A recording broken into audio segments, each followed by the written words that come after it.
ሰላም አለይኩም ወራህመቱላሂ ወበረካቱሁ። ሰላም እንዴት ናችሁ? ውድ ቤተሰቦቼን ያለሁ አልሐምዱሊላህ። እናንተስ እንዴት ናችሁ? የረመዳን ስራ እንዴት ነው? እንዴት ይዟችኋል? ከኔ ጋር ሁሉ ሰላም ነው። ምስጋና ለአላህ ለዓለማቱ ጌታ። እንዲሁም ክርስቲያን ወገኖቼ ሰላም ብያለሁ። በያላችሁበት ሰላማችሁ ብዝት ይበልልኝ ውዴችዬ።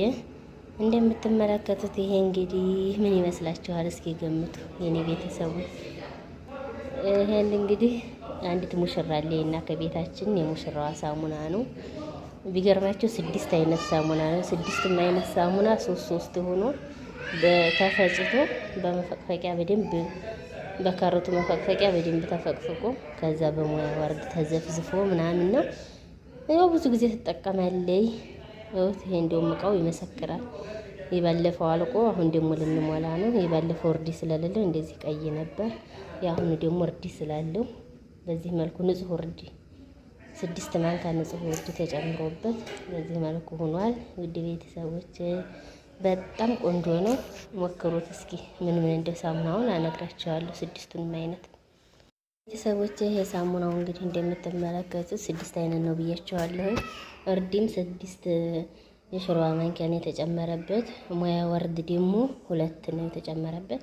ያው እንደቀጠንላችሁ በዚህ መልኩ እንዲሆንላችሁ። ይሄ እንግዲህ የሻወር መውሰጃዋ ነው። በጣም ቆንጆ ነው። ሽታው ምን ብዬ ልንገራችሁ? ወላሂ ማካበድ አይደለም፣ የሚያምር በሩቅ ነው የሚጣራው። ማሻአላ ማሻአላ። እና ሳሙናው ደግሞ ምን መሰላችሁ? የአበበየ ሳሙና 2፣ የእርድ 2፣ የእርድ ሳሙና ማለት ነው።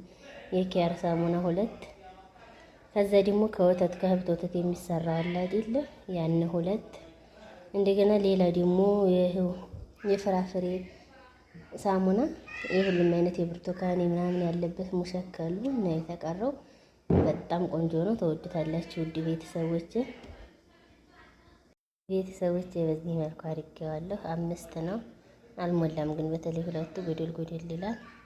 እንደዚህ ሆኗል ነው የምላችሁ። እስከ ዛሬ 16 ሲሆን ይሞላ ነበር። አሁን 12 ስለሆነ አልሞላም።